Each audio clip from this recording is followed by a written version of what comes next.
You know, I thought of a really great, I saw a really great phrase that you could use, like, instead of judgment. You know, someone says something and you want to try to be a little objective about it.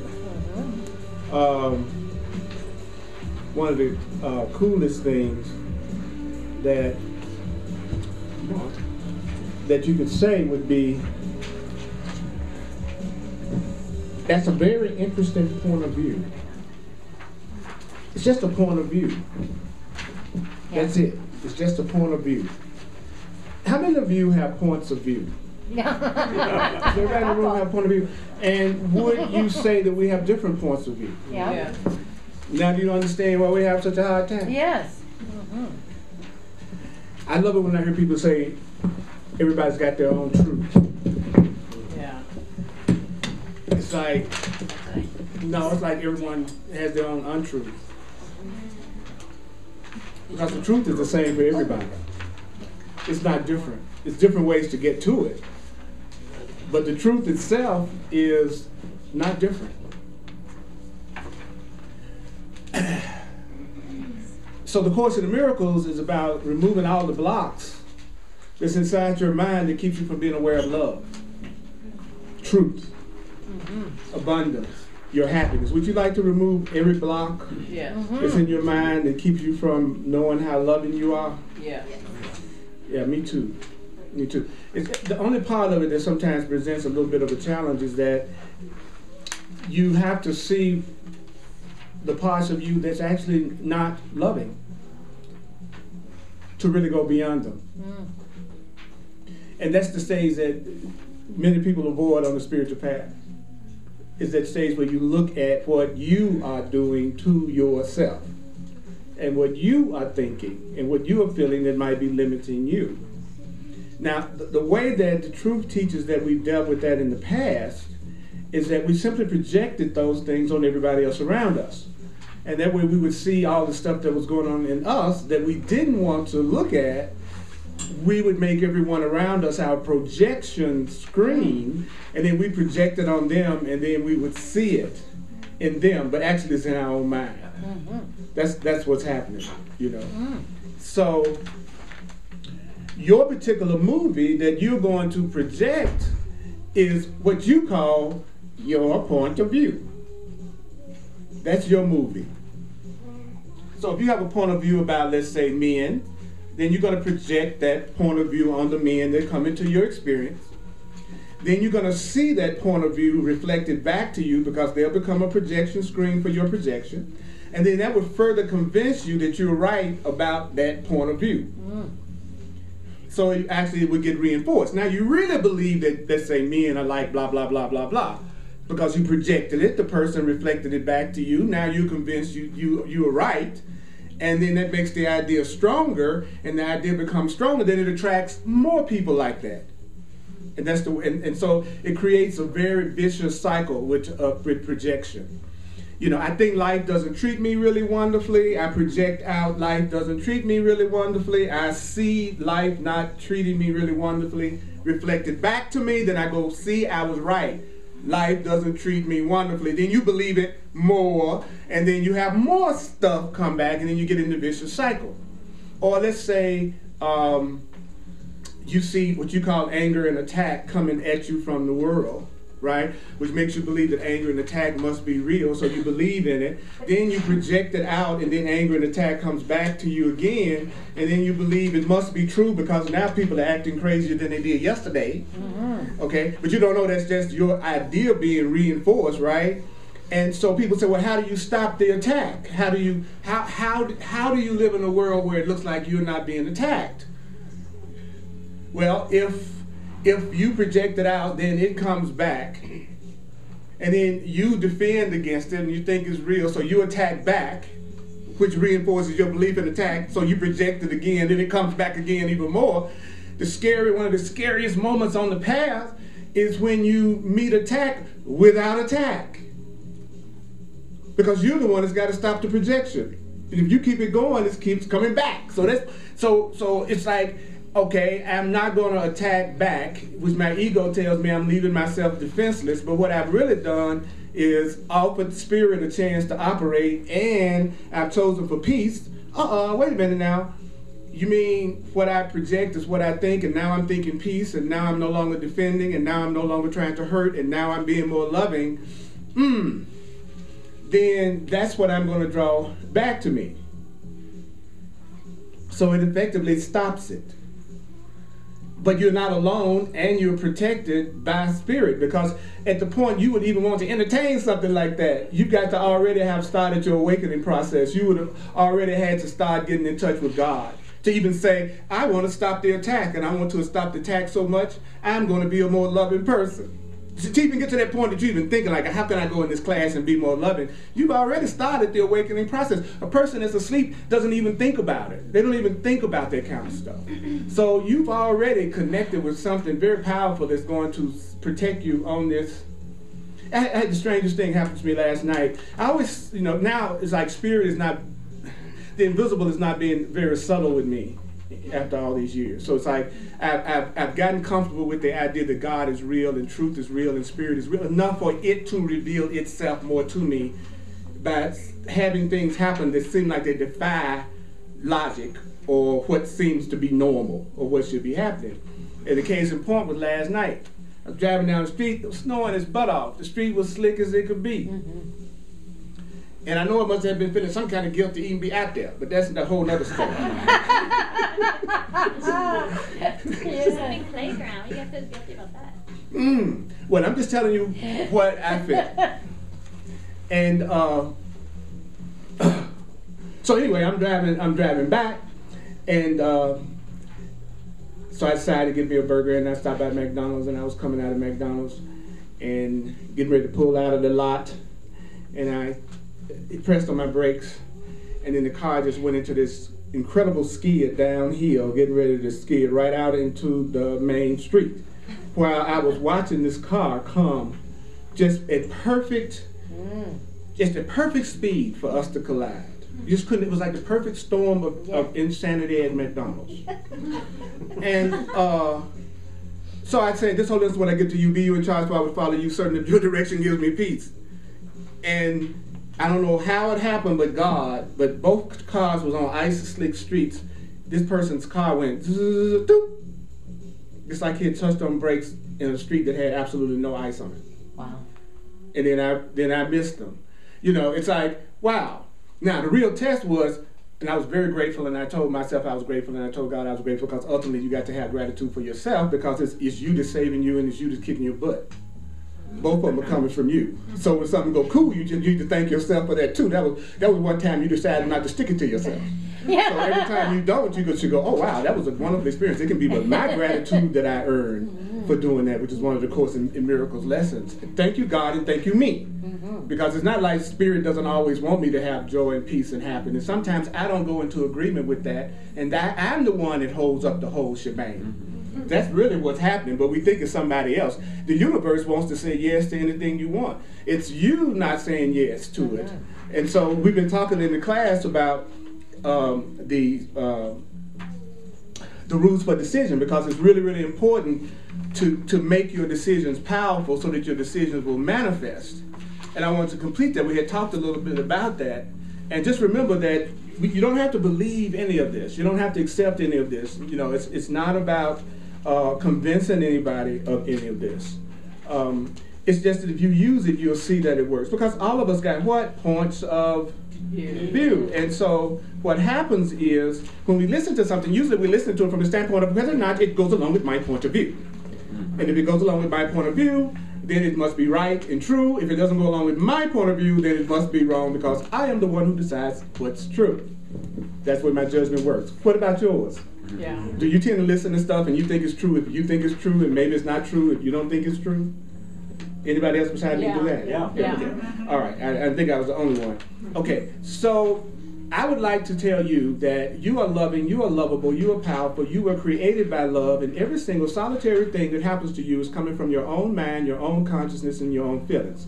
You were created by an infinite being. Your physical body is a temporary learning device that allows you to be here in order to learn the lessons of how to love yourself. You are more than a body, but you're pretending like you're human beings and men and women who are dealing with your various things. That's the truth. Now, whether anybody believes that or not isn't really important. You know why? Because if it's the truth, you're going to find it out sooner or later. It's going to reveal itself to you whether or not it's true. So, even if a person doesn't believe that they create their reality, they can at least start at the level that's very powerful, which is, I do determine my perceptions in the way I see things. At the very least, we can accept that if it's your point of view, then you're the one that's determining the way you see things. We just said we have a point of view. So who gave you that point of view? I did, right? So I'm the one that's determining how I'm seeing things. So if you want to make a powerful decision, according to the Course, it says that the first thing you do is you tell yourself, I'm not going to make any decisions by myself. As a matter of fact, I was doing some work on this morning to kind of cut through anything that would make it difficult to understand, just kind of go to the juice of this. And I want to share this with you, and then I'm elaborate on it a little bit. It says, today I will make no decisions by myself. This is Rules for Decision in the Course in Miracles. It's on page 625, chapter 30. But I'm giving you the notes that I took from that because I want to cover this today and finish it. So the first rule of decision is that you say, today I'm not going to make any decisions by myself. Today I'm not going to make any decisions by myself. A decision is a choice. So you're saying, I will not make any choices by myself. A choice is a decision. A decision is a choice. So it means now, what does it mean when you say, I'm not going to make any decisions by myself? Well, the Course in Miracles says, it means that you're not going to judge what to do without consulting your inner guidance. Rule number one, if I'm going to make a decision and I want the decision to be powerful, I'm not going to make a decision without checking into my inner guidance.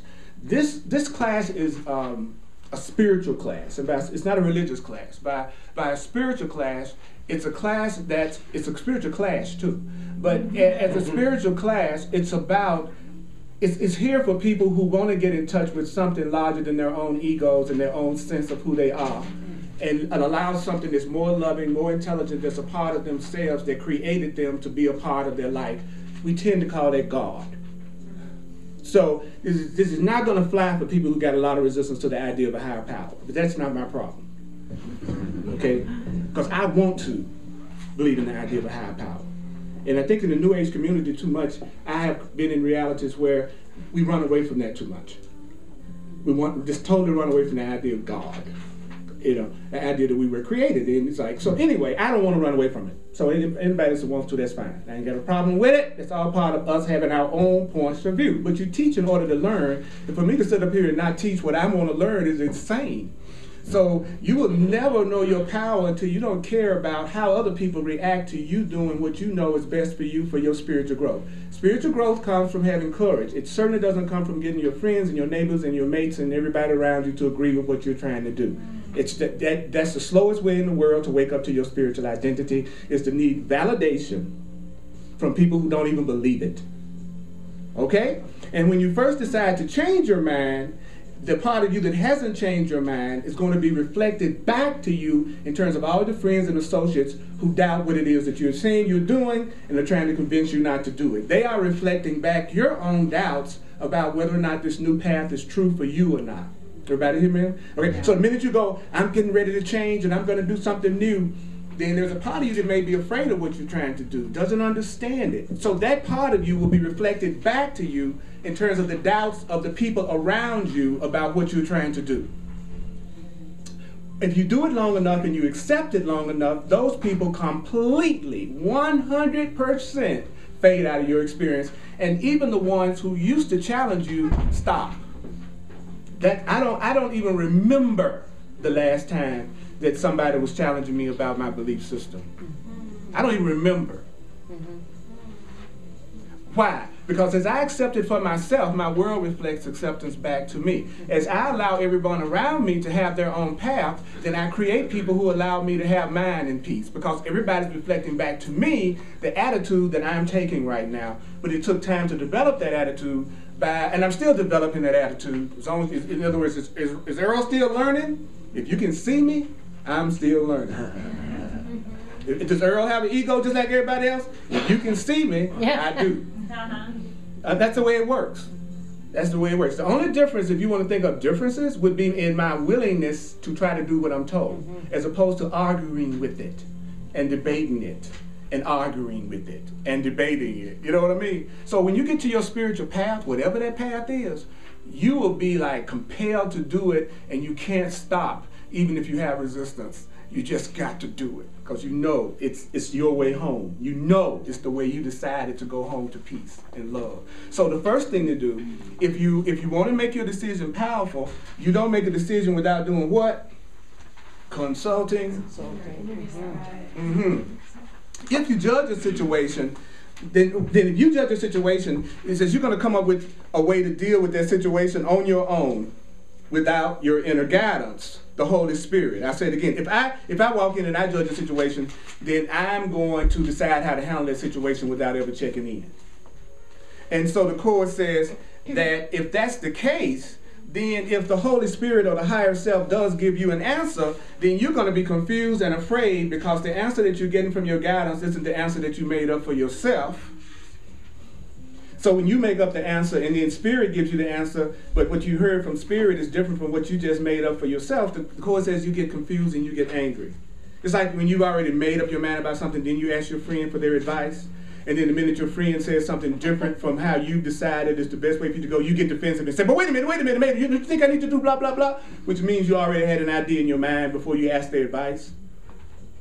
So the Course is saying the same thing. If I decide that what's going to make me happy, and then Spirit knows what really is going to make me happy because Spirit knows what I really am, and then Spirit tells me something different from what I've decided, then I'm going to get upset. He says, you're going to get confused and then you're going to get angry. And says that that's our major problem right now is that we make up our mind, then ask for guidance. I make up my mind, then I ask God's help. I make up my mind for how it should be, then I ask. Like even when I get addicted to my need to have it exactly like I want it to be, it's like at the end of it, if I can just squeeze out, but Holy Spirit decide for me. It's like I really don't want to say it because I want it the way I think I want it, but I get to, but if it's your will instead of mine, it's okay. You know? Because I have the mistaken idea that God's will is asking me for sacrifice because when I grew up in church, everything that they said God wanted you to do was something that was a sacrifice for me because it was never nothing that I thought was fun that I really wanted to do. So I learned to be programmed to think the infinite creator was all about denying me the pleasures that I want to have because I was told that most of the pleasures I wanted to have were sinful, guilty, or bad in some way. So I realized that subconsciously I got a programming that God's will for me was always requiring some kind of sacrifice because I saw so many horror stories of people who were trying to follow a divinity and it seemed like they got crucified, killed, didn't get what they want. You know, it's like I really loved the idea of Jesus when I was in church growing up, but it also seemed like being Jesus' follower was asking for a whole lot of pain. You know what I'm saying? I wasn't really up on all that, you know.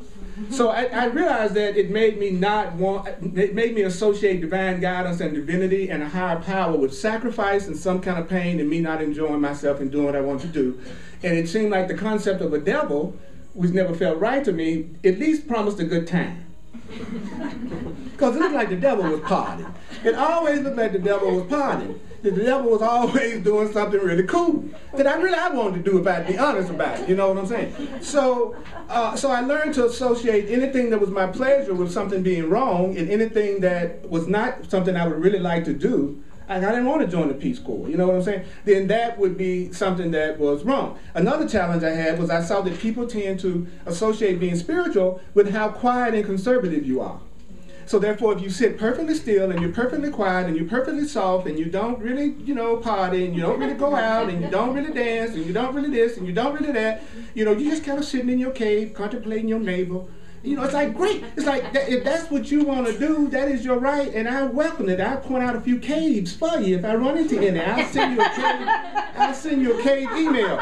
But I'm the kind of person that I want to hear some motet. You know what I'm saying? I want to dance. I want to move my body. I want to laugh. I want to play. I want to join with my brothers and sisters in a spirit of exuberance and joy, and moments of stillness and quietness.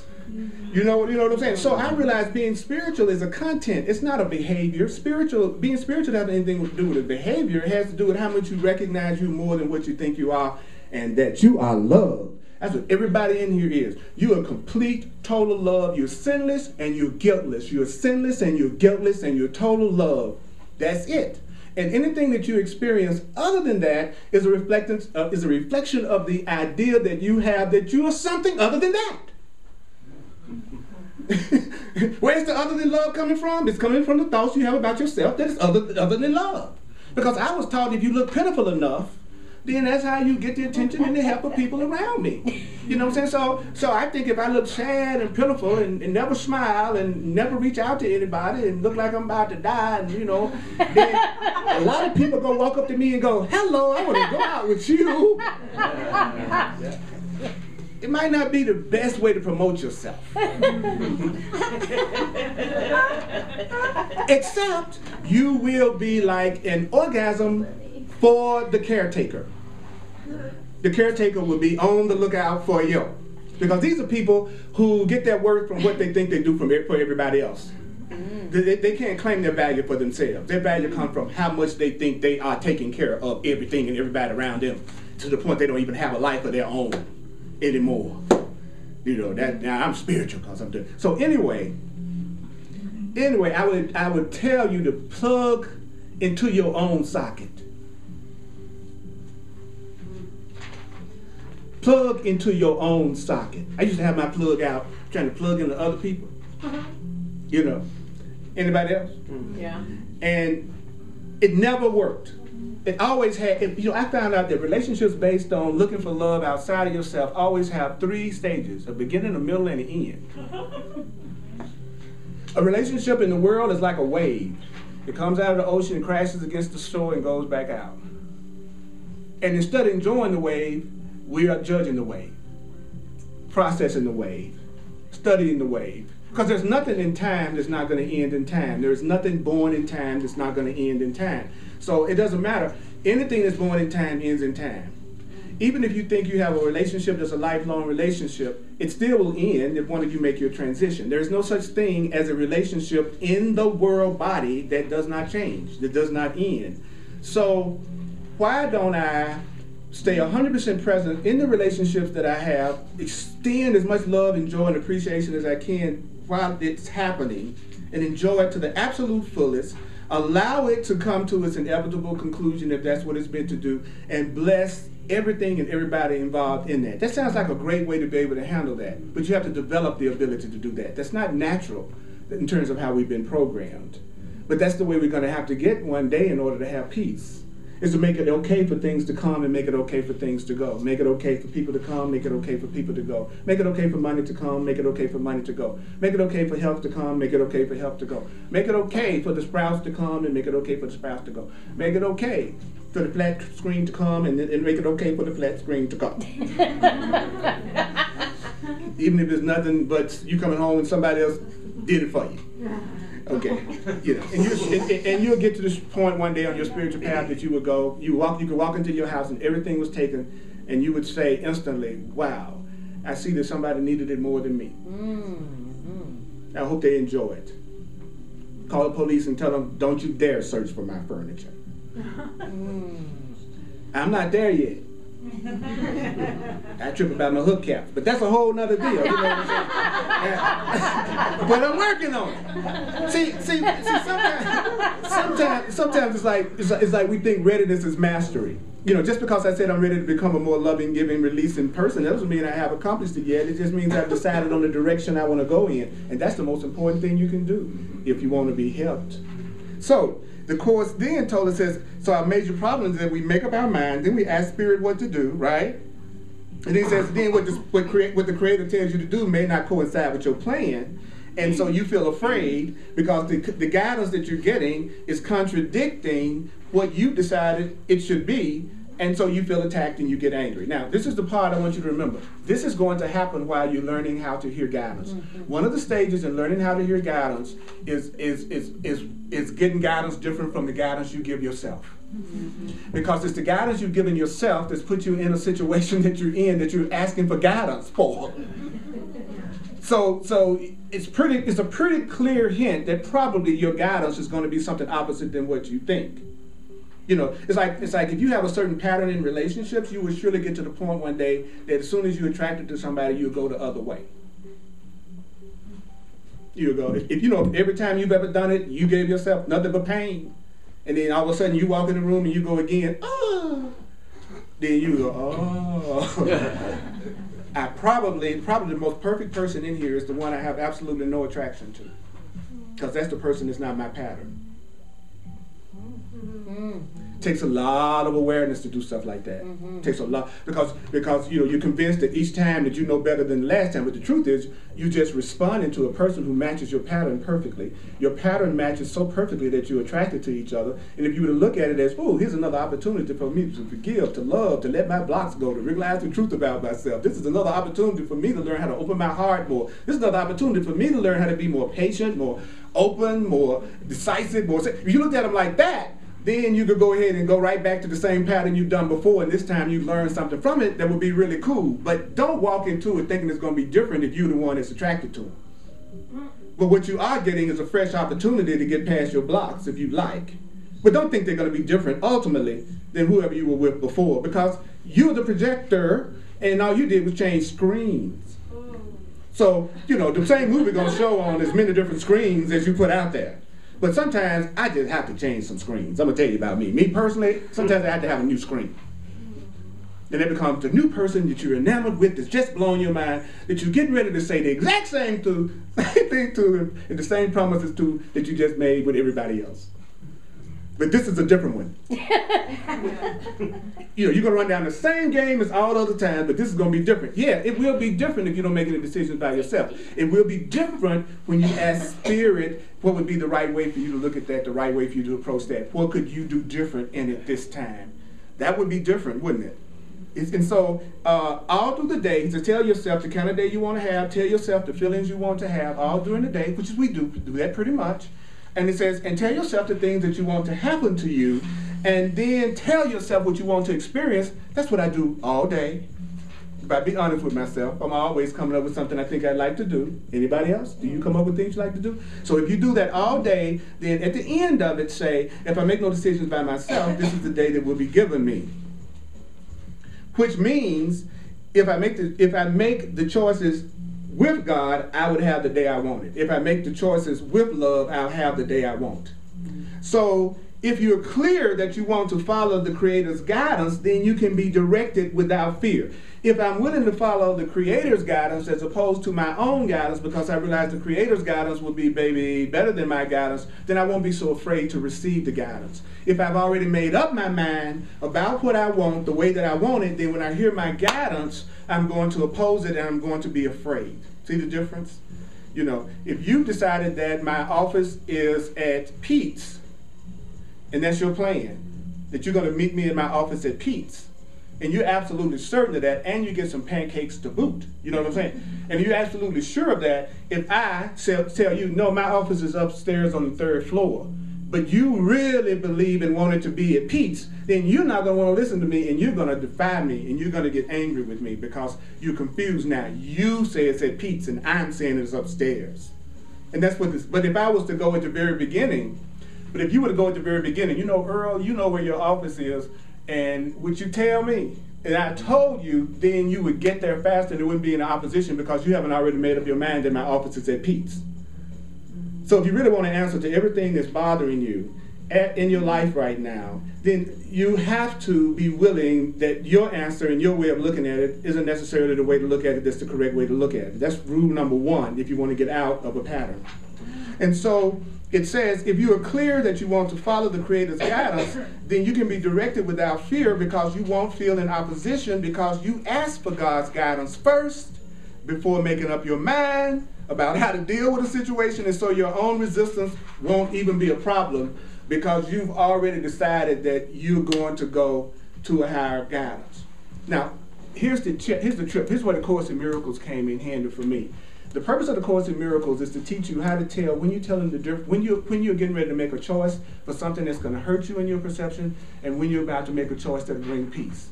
I'll say it again. The purpose of the Course in Miracles is to teach you when you're choosing for something real and when you're choosing for something unreal, because it says we don't know how to tell the difference.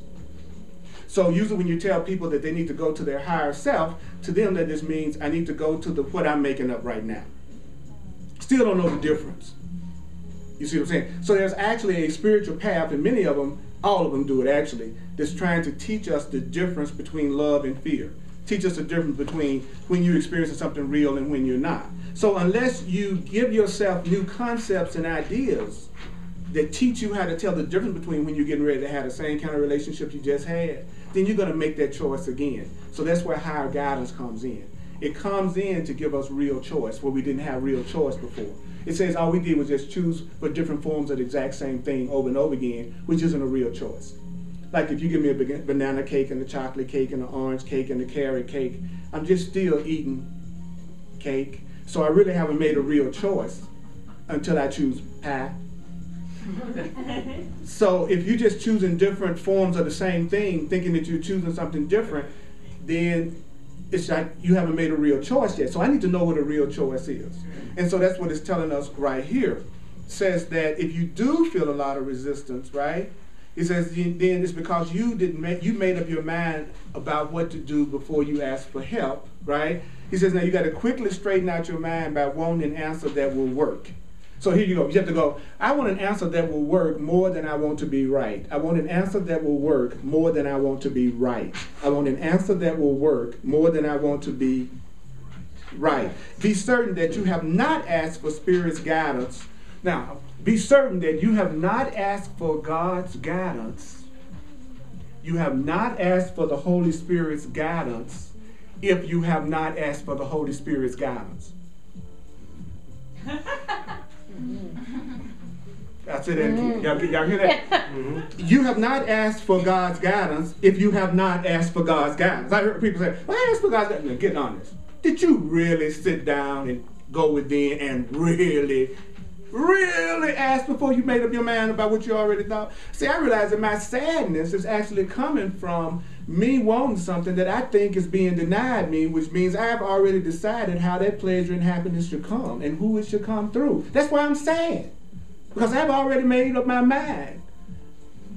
So this is it. So I really have already made up my mind before I ask. You know, I'm attracted to you. I want you. Now I'm going to ask God to send me you and send me love. You know, right? So what I did was I made up my mind that love had to come through you. Then I asked. So I was really treating the Creator, which is in me, even though I point that way, is in me as if the Creator is just a great big genie that I'm supposed to rub that belly, and then it's just supposed to give me every toy that I think I want. That's by definition. Sometimes that's the New Age definition of God. God is this genie. That you just say, I visualize this, I want to see this manifest, and then it manifests. But you're doing that all the time anyway. That's nothing new. You've been doing that since the day you were born. You've been visualizing, wanting things, manifesting things, and making it happen. That's not new. You're doing it all the time. Whew. Sometimes I'm amazed at what I'm asking for. Aren't you? If that's true, that we are the ones that are creators of the experience we have, aren't you amazed at some of the things that you asked for? Wow. That are so cool, like you're amazed at some of the really great, wonderful things about you and that's in your life that you did, that actually you manifested because of who you are. That's what's so cool. So many beautiful, loving people in my life, like you, that it makes me go, well, even though I got to look within myself for my confidence and happiness, it sure doesn't hurt to have witnesses like this. It certainly helps me believe there might be something at least a little cool about me if I got these many cool people in my life.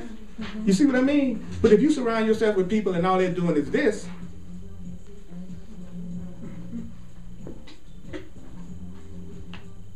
that's not going to be a great witness for you as to how beautiful you are, how radiant you are.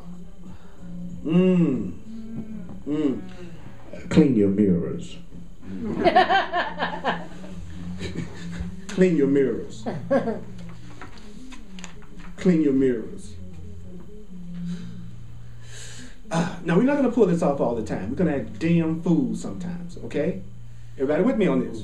Yeah. On the way to being loving, you're going to act like a maniac from time to time. Yes, you will not always be kind, nice. You know, that's why I'll say, yeah, I feel angry about that. Or yes, I feel guilty about it. Even though I know I'm taking a chance, since I'm in the teacher's role, people usually go, I can't believe that you would say that you still get depressed about anything and you've been studying this forever, so what hope is there for me? That's just an excuse not to do your own work, right? That's just a way that the mind is trying to get you not to do what you know you need to do. But the truth is, see, the more conscious a person becomes, the more honest they are about their feelings at any given moment. So actually, the most conscious people that you see are probably the ones who don't hide their feelings. Not the ones who smile all the time, almost like a mask, even when they don't feel that way on the inside and think that's being spiritual. People who never admit that they have any fear about anything kind of creep me out. Me too. I'm scared. They kind of creep me out, because usually it's the people like that that go off sooner or later about something very minor, because they're repressing every freaking thing that's going on. And then you say one little thing, and just accidentally trip over their foot, and then they hit you with a chair. And you be like, what was that all about? So they've been building that stuff up forever because they're being spiritual.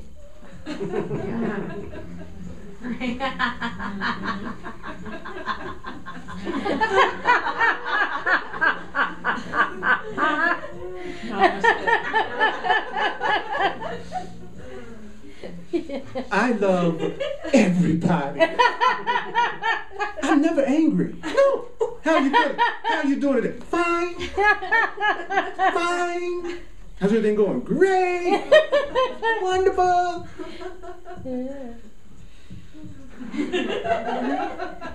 See, when I get really spiritual, you're gonna walk in and you say, Earl, how you doing? I hate everybody. I wish everybody would die.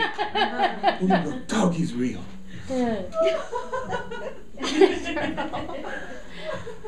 Because there's a part of me that hates everybody and wish everybody would die. And there's a part of me that doesn't. That loves everybody, that wants everybody to live.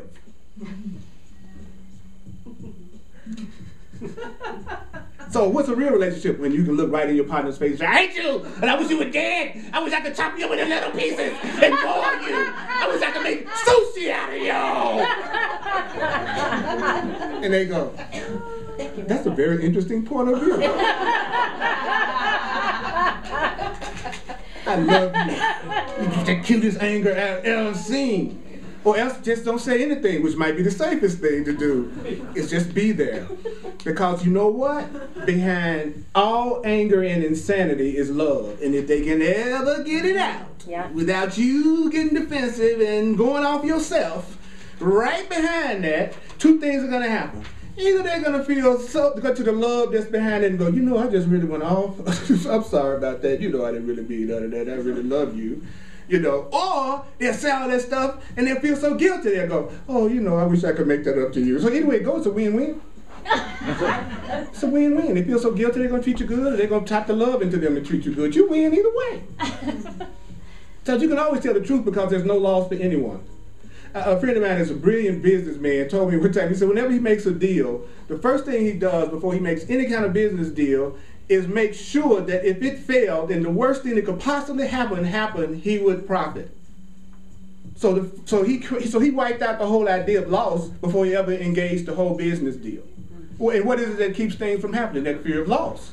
So if you can make it so that no matter what happens, you are okay, you got a win-win situation. You know, I asked for you, Spirit sent you into my life, that's great. I asked for you, Spirit did not send you into my life, that's great. You stayed with me through thick and thin, that's great. You left, that's great. No lose situation. No lose situation. That's cool, man. I tell you. We are so blessed. We are so blessed. What you saying? I want to do that. I do too. Everything I'm talking about is what I want to do. It's like I'm past that stage where I'm analyzing. I know I found the enemy, and he is me. Yeah. So it's like, okay, and you know what makes me happiest? Is that I know that this is something that needs to be healed within me, so I can take all the pressure off of all of you. I don't hold any of you responsible for my happiness or anything like I would have at another time in my life. I mean, I really mean that. I don't look at you as responsible for, and even if I do feel that way, I know it's incorrect. Even if I feel that way, I can't do it for very long. And it is so easy for me to get up in the morning and study for me. It would be hell for me to get up in the morning and call you and get you to study. You know what I'm saying? It's like, it would be hell for me to try to get everybody in this room to love me. But it's a lot easier for me to get up in the morning and me start appreciating me. It's like, really, the spiritual path is the easiest path. It's easier than the path of the world. It's 10 times easier than the path of the world. Because the path of the world always demands that you try to control things that you can't control. and to defend yourself against things that are unknown. It's like you're supposed to get up in the morning with this attitude of defending yourself against all the unknown things that could happen to you all day until you go to bed and then you wonder why you're tired when you get home at night.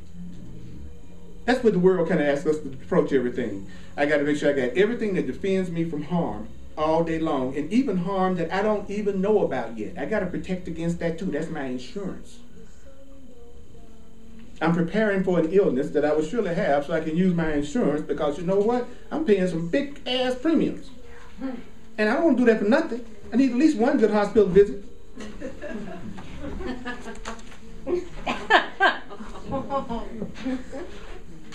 Deep, isn't it? Is that saying don't get insurance? No, because you'd be more afraid. So you create it even faster. It's just at some point you realize you're preparing for injury. You're preparing to be sick. But get the insurance. If it makes you feel more peace. I'm not, you're better with me on that. Yeah. We're talking about where you're going to be as opposed to where you might be now in your spiritual development. So this is not mastery. As a matter of fact, a master is someone who's mastered the art of being a student. That's a master.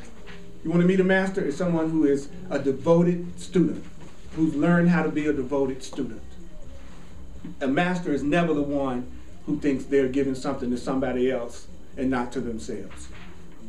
So beware of the teacher who is teaching you from on high, who says they have it all together and that they're giving it to you because you don't. Even though that's the one that will have millions of followers. Because people don't like to see a flaw in their teacher. The teacher's supposed to be perfect in order for the student, they think, to listen to them. They want to see a flow in the teacher. Well, it would be great.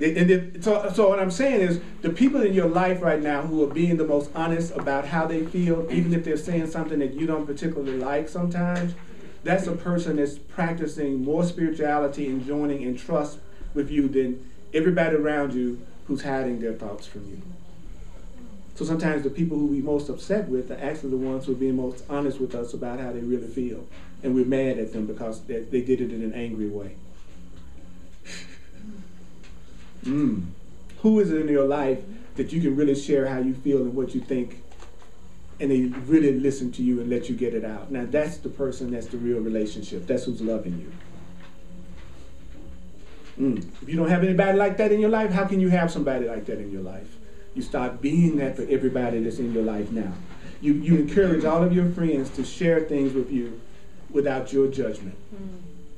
Just to be, and you're going to call it out. I just want to hold space for you to express what it is you feel like you might need to express about something right now. And I'm not going to even give you any advice or anything like that unless you ask it. I just want to be here with you to let you share what you need to share and then feel like you're not alone and that you're supported. That's awesome. The person who corrects you every second when you say anything out of their spiritual knowledge is not the person to confess to. They're going to be the one who irritates you. You're going to want to kill them. Because every time you can say something, they're going to correct you. You shouldn't say that, you should say that. No, don't ever say that. Don't say that's a double negative. That's a triple negative, double positive. Don't say it that way. No, say it this way. And I had one friend, he loved him to death, but I called him Dr. Corrector. That was my term for him. I said, man, you are a Dr. Corrector. Will you just let me say what I want to say the way I want to say it so you can get used to just hearing what it's like to communicate with me? Because I'm not holding back. I can't stop and figure out the best way to say something before I say it so that it'll be okay with you. And again, that's one of the things we have to watch in the spiritually evolving New Thought community, is that we become this mad gang of correctors of each other, so that nobody can say anything around you without you pouncing on them with the latest thing you just read, which is actually going to shut them up. And it's going to shut them down. They're going to stop talking to you because they don't want to be corrected. Because you know what's happening when you're correcting somebody? You're saying to them, you are wrong, you are wrong, you are wrong, you are wrong, you are wrong, you are wrong, you are wrong. And then people are like, I wonder why people won't listen to me. Why do they get upset with me? This is what they're hearing. You are wrong, you are wrong, you are wrong. How many people you think want to hang around somebody that's always telling them that everything they think, say, and do is wrong? Right? And so what they do is they shut down and then they leave. And then you wake up one morning and you don't know why, but they're gone. And then you say, it happened all of a sudden. But really, you weren't conscious, and you missed about 9 million hints that they were giving you to let you know that you needed to do it differently. But you were too caught up in your own fantasy of control and how it should be that you missed all of the clues until they just leave. Or it looks like they into somebody else now, or what all the stuff that we say. But they're really asking us to learn to listen, to learn to observe, to learn to be present with the people that you're with, instead of looking at them as another way to get a fantasy fulfilled. Because then I don't know you. If I'm just trying to get my fantasy, I can put my fantasy over here and say, hey, this is a really cool fantasy. I would just love it if you would do it. This is my preference. It would be great. But more than that, I want you to be yourself.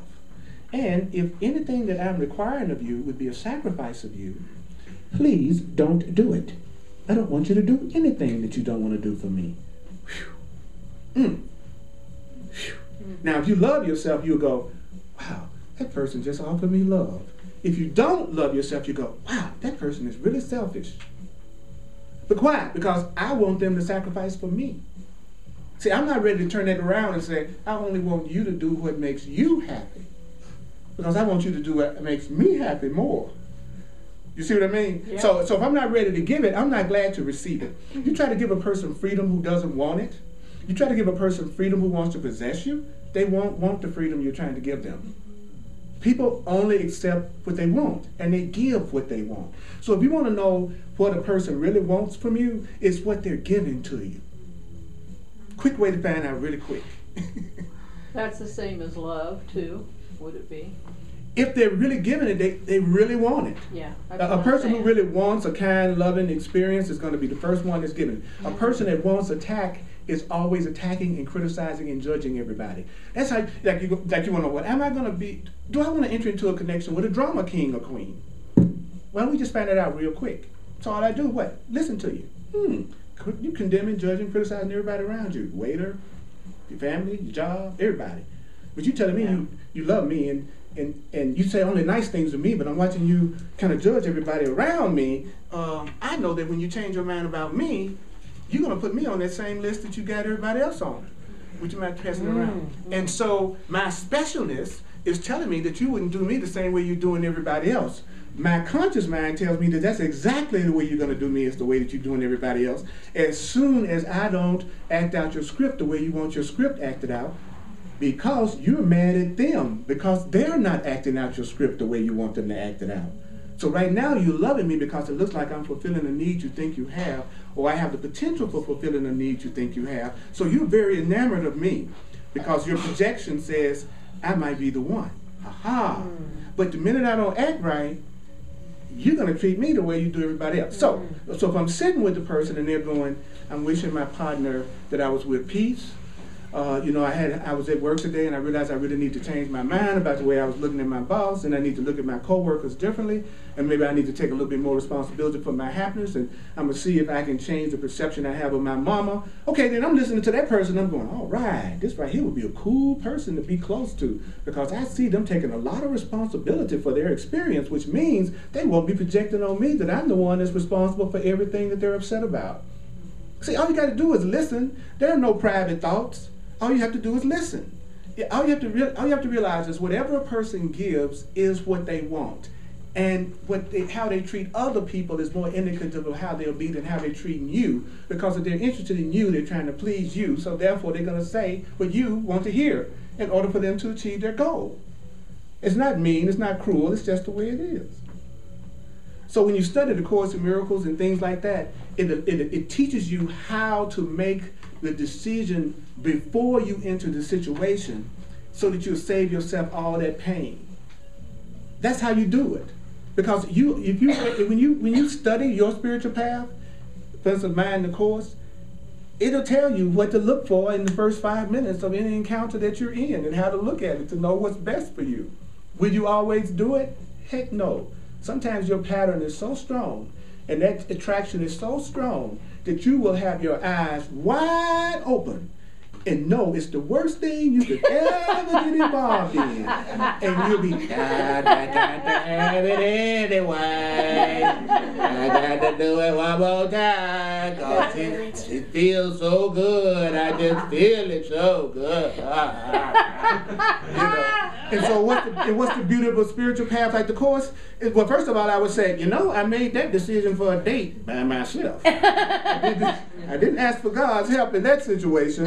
And also, I would realize, you know what?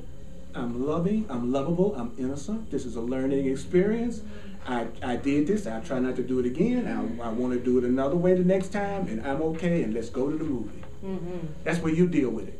You go, this is what you do. You go, you'll read a spiritual truth, and you'll say something like, it's requiring me to love all people equally. And you'll say this, you go, I'm not going to do it. And I'm going to take 100% responsibility for only having special love that only includes some people. That's the way I want it, that's the way I need it, and I'm taking 100% responsibility for not doing the truth that I'm reading. That's the way you would deal with it as you become conscious, and you wouldn't feel guilty about it. And also, you would feel willing to accept whatever came out of that decision. You see what I mean? Guilt is out. Guilt is out. You got to get rid of guilt. You know what? If you feel guilty about something, you're just going to do it again. If you make somebody feel guilty about something, they're just going to do it again if they want to. All right? But if you say it's a mistake, if you say it's a mistake for me to come home and yell and scream at everybody in my house, you will stop doing it 10 times faster than if you say I feel guilty for yelling at my kids. I feel guilty for yelling at my kids guarantees you're going to keep yelling at my kids. If you say it's a mistake for me to yell at my kids, you're going to stop.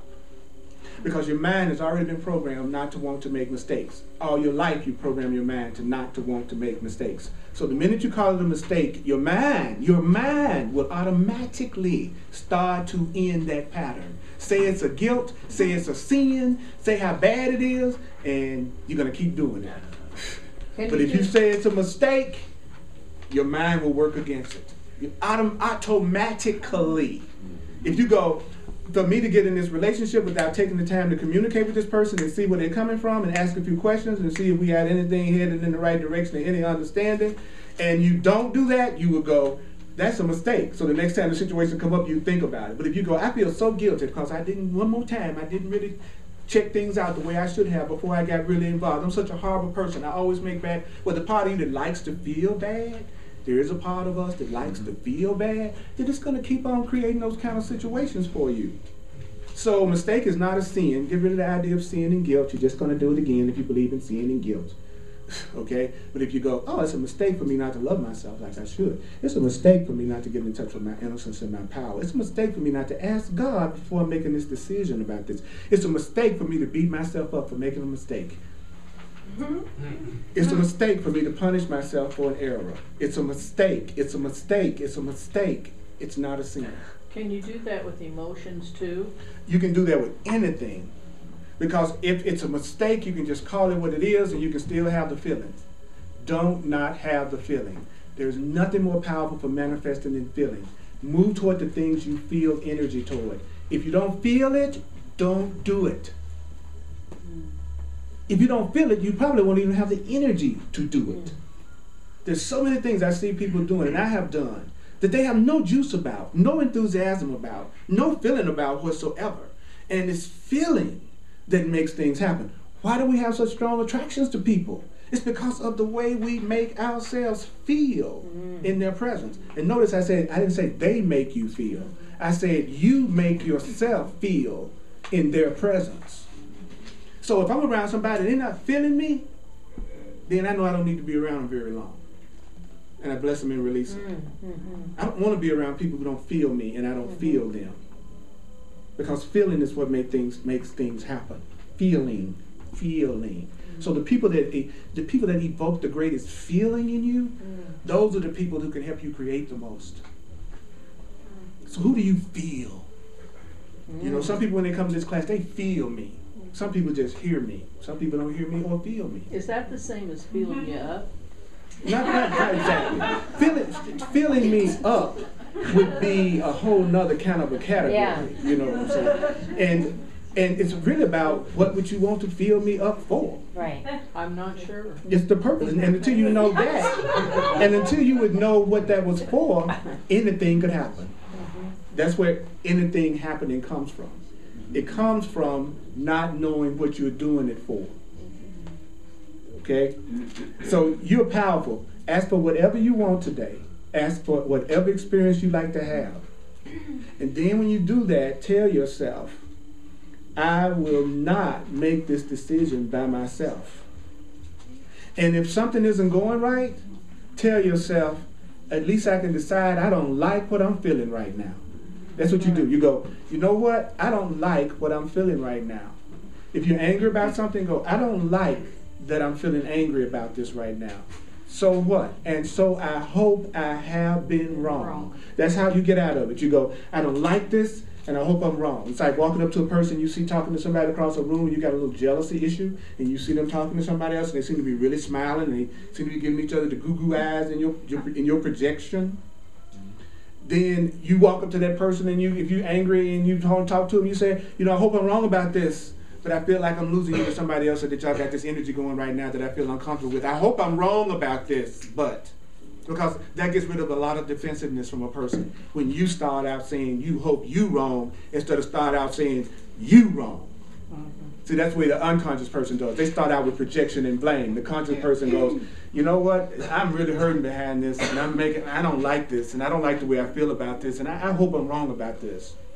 I hope I'm wrong about this. And then after you go, I hope I'm wrong about this, the thing that you say next, which is so powerful, is you would say, I want another way to look at this. I want another way to look at this. I want another way to look at this. I want another way to look at this. I want another way to look at this. I want another way to look at this. Look here, I'm upset about you talking to that person right there, and I hope I'm wrong about this because I don't like the way that I'm feeling. I want another way to look at this. I want another way to look at this. Perhaps there is another way to look at this. Then you go, perhaps there is another way to look at this. Perhaps there is another way to look at this. What can I lose by asking? Perhaps there's another way to look at this. What can I lose by asking? That's the process. I make no decisions by myself. Oops, I did. How do I know I made the decision by myself? I'm feeling really unhappy right now. I don't like the way that I feel. I hope that I'm wrong. I want another way to look at this. Perhaps there is another way to look at this. What can I lose by asking? You would get to the point that would be your immediate response to anything that was upsetting you during the day.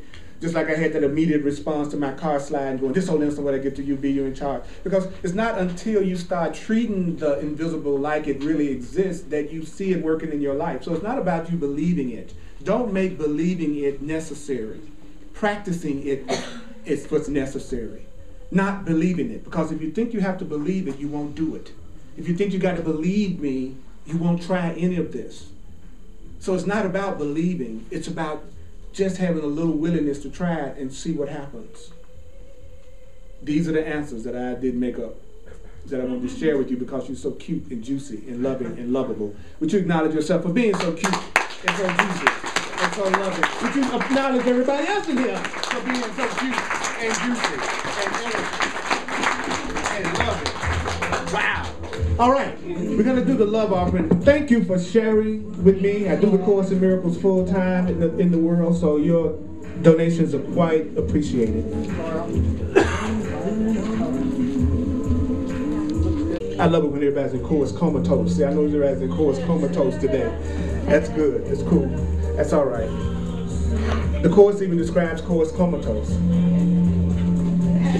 It does. It says that when the truth really hits us, that part of us that has it all programmed its own way, it says it actually gets immobilized. That it just kind of takes it out. So here's the statement we're going to say before we go out into the lab. Just the first one, which is nothing that I experience is caused by anything outside of me. So here we go. It goes, nothing that I experience is caused by anything outside of me. I experience only the effects of my own choice. One more time. Let's go. Nothing that I experience is caused by anything outside of me. I experience only the effects of my own choice. Woo, let's say that last sentence one more again. I experience only the effects of my own choice. Put a little mojo in it. I experience only the effects of my own choice. Cha-cha-cha. I experience only the effects of my own choice. I experience only the effects of my own choice. Take a breath. I experience only the effects of my own choice. Now look at somebody and say, you experience only the effects of your own choice. You experience only the effects of your own choice. Back behind me. You experience only the effects of your own choice. What about we? We experience only the effects of our own choice. Cha-cha-cha, cha-cha-cha. We experience only the effects of our own choice. Now just check this part out. I choose my wealth. I choose my wealth. I choose my wealth. I choose my love. I choose my love. I choose my love. I choose my love. I choose happiness. I choose happiness. I choose happiness. I choose happiness. I choose peace. I choose peace. I choose fun. I choose fun. I choose juiciness. Juiciness. I choose juiciness. I choose juiciness. I'm juicy and sweet. I'm juicy and Oh, you so juicy and sweet. Play, look about it and say, you so juicy and sweet. Oh, Lord, you so juicy. And now rock with sweet. Go, you so juicy and sweet. Oh, yeah. Sweet. Yeah. Give it up, y'all. Have a great week. I love you so much. You help me remember. Hugs are available. I love hugs.